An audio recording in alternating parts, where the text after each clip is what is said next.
Baik, kita ada di video yang ketiga, yaitu bagaimana menganalisis faktor keamanan dari suatu lereng yang sudah kita ketahui potensi longsornya.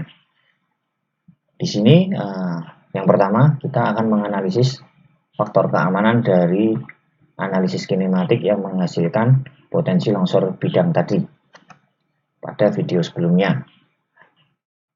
Jika analisis kinematik itu hanya untuk mengetahui potensi longsor, analisis selanjutnya adalah analisis analitik atau deterministik untuk mengetahui nilai faktor keamanannya atau rasio dari perbandingan gaya penahan dan gaya penggerak dengan menggunakan metode kesetimbangan batas. Nah, di sini kita menggunakan software Rockplane dari Rock Science juga. Yang pertama kita klik New untuk membuat model dari lereng yang tadi. Yang pertama tentu kita New tadi. Setelah New kita atur project settingnya, ada unit atau satuannya ya, satuannya apa yang akan kita gunakan. Misal di sini saya menggunakan satuan metrik dengan satuan stresnya adalah kilopascal. Nah, di bawahnya adalah analisis tipe. Jadi ada dua tipe analisis, yaitu deterministik menghasilkan nilai faktor keamanan dan juga probabilistik yang akan menghasilkan nilai probabilitas longsor atau seberapa persen tingkat kemungkinan longsor pada lereng tersebut berdasarkan data-data atau masukan yang diketahui data uncertain-nya atau data yang uncertain-nya gitu. Jika kita memilih probabilistik, maka kita perlu mengisi jumlah sampling random number. Jika kita hanya memilih deterministik, yang lain kita abaikan saja. Nah, karena kita di sini hanya akan mengetahui nilai faktor keamanan atau faktor of safety-nya, kita pilih deterministik saja. Untuk analisis tipe probabilistik kita bahas di lain kesempatan. Oke. Dan kita oke. Kemudian kita masukkan input datanya atau input dari lereng yang input data dari lereng yang akan kita analisis faktor keamanannya.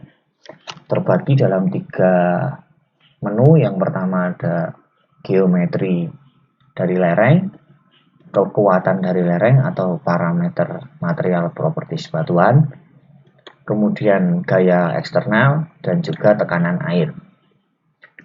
Kita mulai dari yang pertama, ada geometri lerengnya atau geometri slope. Itu kemiringan lereng tadi sesuai dengan proyeksi stereografis. Slope depth-nya 75, kita masukkan 75. Dengan tinggi lereng kita misalkan 15 meter. Dengan bobot isi batuan, misal kita bobot isi batuannya 23,5 kN per meter kubik. Kemudian untuk tension crack ini bisa kita masukkan apabila kita menemukan tension crack atau rekahan tarik pada permukaan. Yaitu misalkan rekahan tariknya 70 derajat dengan jarak dari tension crack ke muka lereng itu 5 meter misalkan, atau 7 meter. Ini adalah input parameter tension crack. Namun tension crack ini kadang sulit untuk diketahui dari lapangan gitu. Karena mungkin permukaannya tertutup tumbuhan atau dan lain-lain gitu. Maka di sini saya tidak memasukkan parameter tension crack. Kemudian ada parameter failure plane atau bidang yang menyebabkan longsor bidang tadi terbentuk. Ya.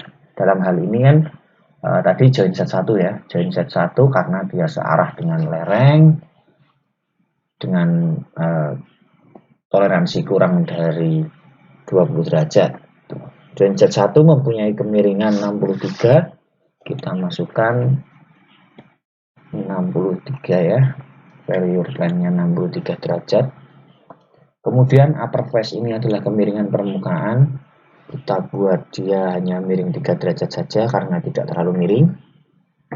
Lalu sudah untuk parameter geometri, yaitu hanya parameter geometri slope, geometri dari bidang luncurnya, geometri permukaan lereng, dan juga tension crack jika ditemukan tension crack. Lanjut ke parameter strength atau parameter material properties batuan, kita bisa menggunakan beberapa strength type ya. Ada Morkolom, ada Barton, ada juga Hubron atau Generalized Hubron, atau Morkolom. Biasa kita gunakan Morkolom karena dia langsung dari uji lab, misalnya dari uji kuat geser ataupun triaksial, dia mendapatkan nilai friction angle atau sudut gesek dari intake rock. Di sini tadi kita gunakan friction angle-nya 35, kita sesuaikan di sini 35. Untuk kohesi di sini saya misalkan kohesinya 150 kPa. Untuk kohesi juga didapatkan dari pengujian laboratorium ya, bisa dari uji kuat geser atau triaksial.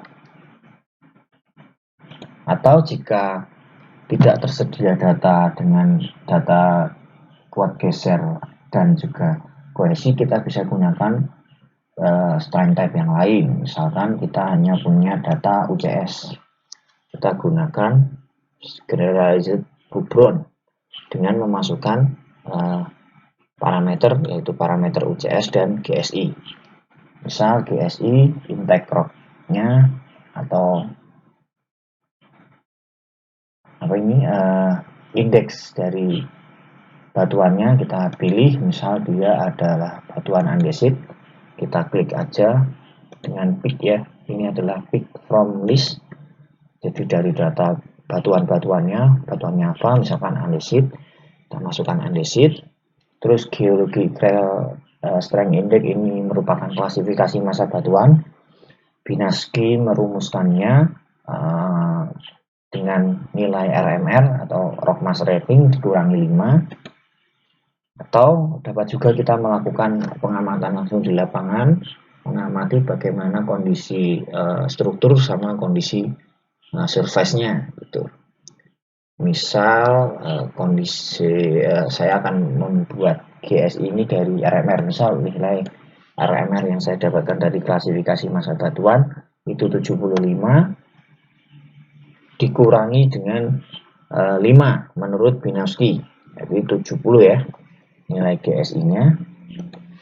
Kemudian disturbance factor atau faktor pengganggu bisa kita lihat apa saja, misal dia itu pada slope ya, pada slope itu dengan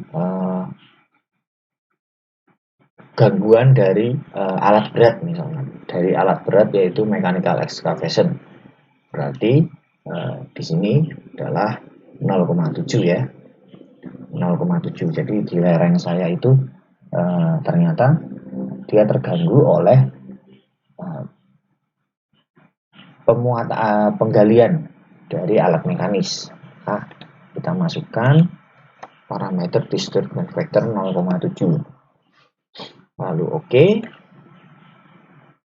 Nah, dia akan langsung otomatis membentuk parameter yang lain ya, parameter MB, S, dan A. Parameter MB, S, dan A ini adalah pengganti dari sudut gesek dalam dan kohesi yang ada pada parameter Morkolom ya. Misalkan kita tidak mempunyai hasil uji kuat geser ataupun triaksial, kita hanya punya nilai UCS yaitu 100 MPa misalkan. 10 MPa ya, atau 10.000 kPa, 10 MPa untuk nilai UCS-nya. Nah, tapi pada umumnya atau lebih seringnya ya kita menggunakan parameter Morkolom ya.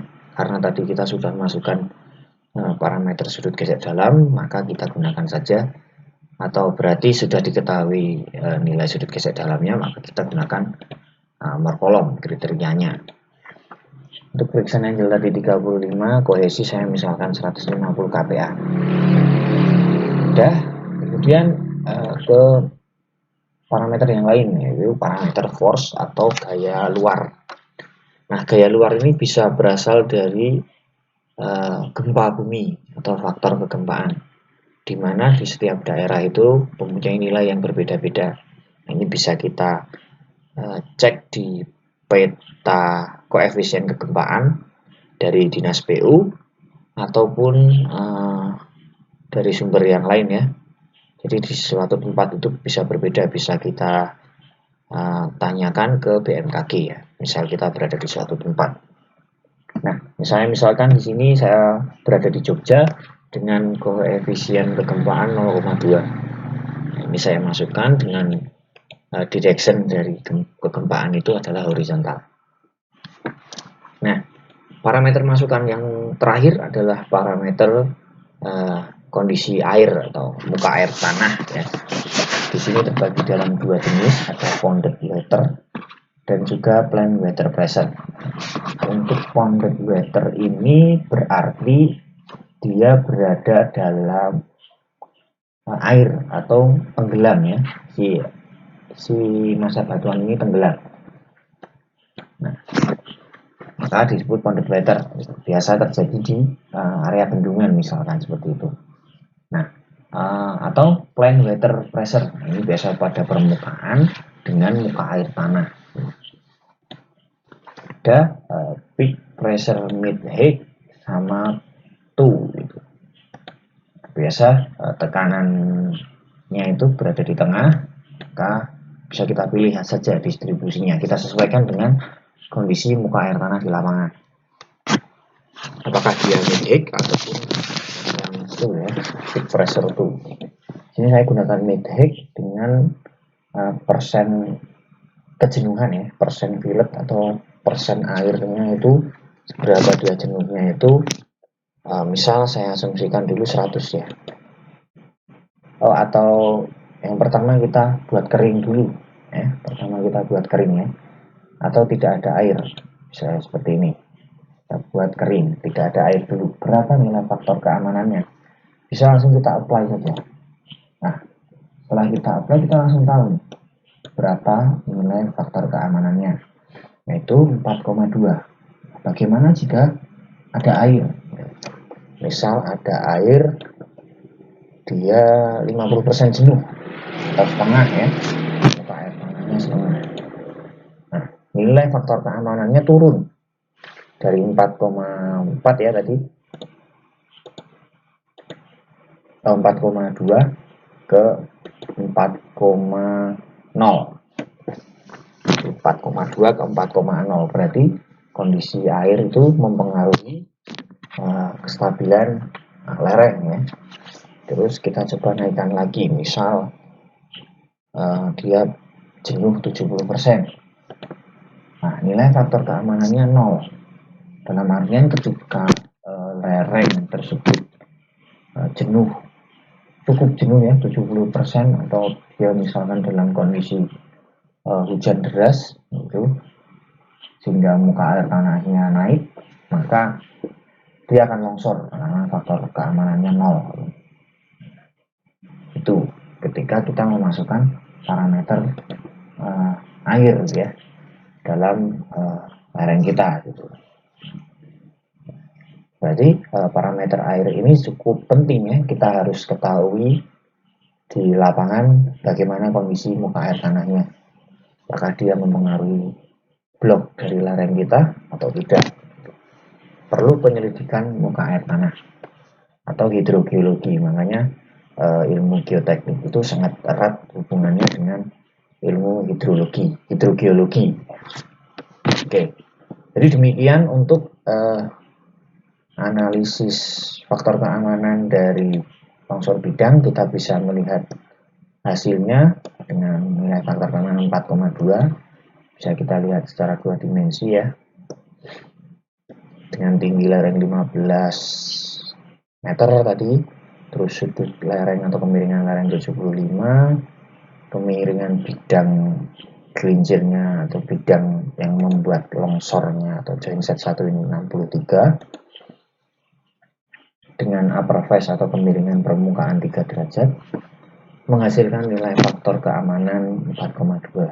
Kita bisa lihat juga laporannya atau info viewer ya, dianalisis laporan viewer info viewer untuk melihat laporan perhitungannya. Terdapat misalkan dia weight atau berat dari bloknya ya, berat blok batuannya itu bisa diperkirakan ya. Terus volumenya ya bisa diperkirakan, wedge height-nya tadi, wedge height atau tinggi blok ya, terus unit weight dan lain-lain. Ini adalah parameter masukannya, menghasilkan nilai faktor keamanan 4,22.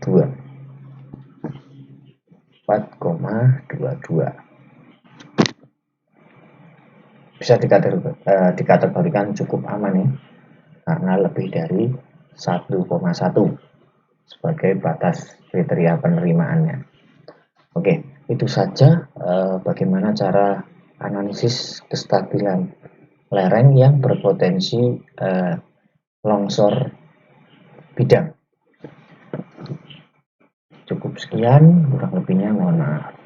Kita jumpa di video selanjutnya tentang analisis faktor keamanan longsor gaji.